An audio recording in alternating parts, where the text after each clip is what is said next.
میں نیکی کی دعوت کی دھوم میں مچاؤں، عطا ایسا کر حوصلہ یا الہی۔ نبی پاک علیہ الصلوۃ والسلام کا فرمان سنیے، سب سے زیادہ پاکیزہ کھانا وہ ہے جو اپنی کمائی سے کھاؤ۔ شریعت یہی چاہتی ہے کہ بندہ خود کمائے، ہاتھ نہ پھیلائے۔ اے وہ لوگوں جو صبح سے لے کر شام تک رزق حلال کمانے کے لیے کوششیں کرتے ہو اور پورا دن نمازوں کا بھی اہتمام کرتے ہو، جھوٹ نہیں بولتے، سچی بات کرتے ہو، میرے آقا فرماتے ہیں جسے مزدوری سے تھک کر شام آئے،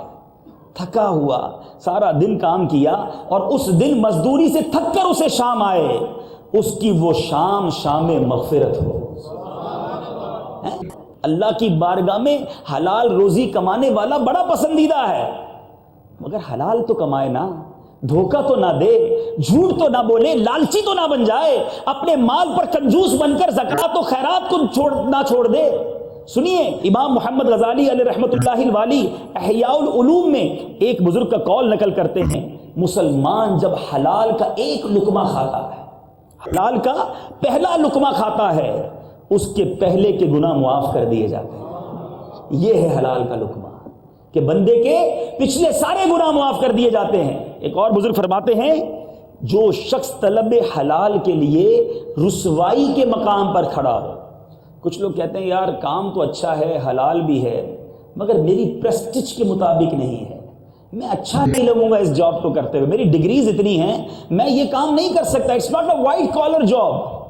تو اب اس چکر میں اپنی پریسٹیج بچانے، اپنی عزت بچانے، اپنا نام بچانے، وہ بندہ وہ حلال چھوڑ کر حرام کی طرف چلا جاتا ہے۔ میں کئی ایسے لوگوں کو جانتا ہوں، آپ بھی جانتے ہوں گے، کہ بظاہر اندر سے بزنس کھوکھلا ہو چکا ہوتا ہے، لیکن بڑی کوٹھی میں رہنے کی عادت پڑ گئی،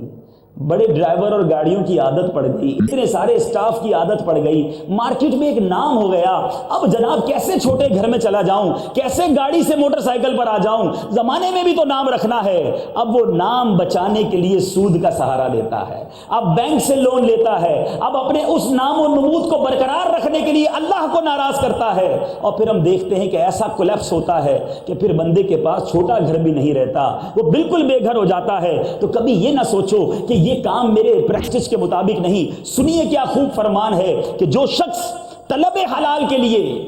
رسوائی کے مقام پر کھڑا ہو جائے، بظاہر وہ کوئی بڑا کام نہ ہو، تو فرمایا اس کے گناہ درخت کے پتوں کی طرح جھڑتے ہیں، جس طرح خزاں میں درخت کے پتے جھڑتے ہیں، کیونکہ وہ حلال کمانے کھڑا ہے نا، اللہ کی بارگاہ میں اتنا مقبول ہے۔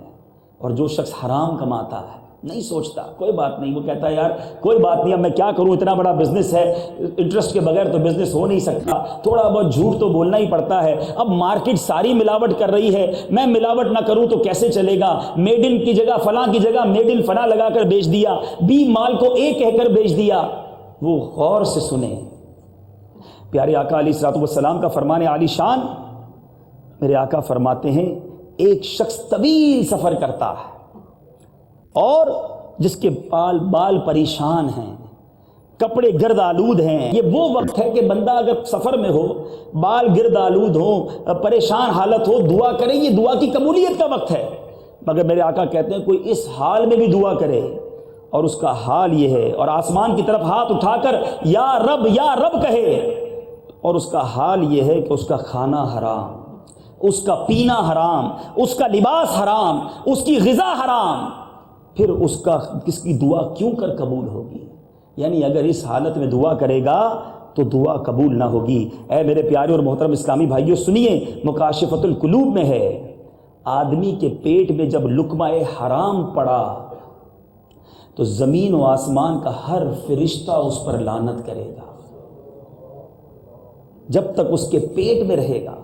اور اگر اسی حالت میں مر گیا تو حرام لقمے کی موجودگی میں اگر موت آ گئی تو جہنم میں داخل ہوگا۔ اب بتاؤ میرے پیارے اسلامی بھائیوں، بڑا بینک بیلنس ہے، بڑا کاروبار ہے، بڑی کوٹھی ہے، بڑا نام ہے، اور فرشتے مجھ پر لعنت کر رہے ہیں، اس بینک بیلنس کا کیا فائدہ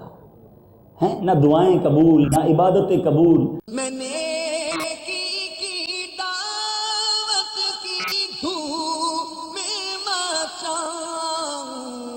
عطا ایسا کر حوصلہ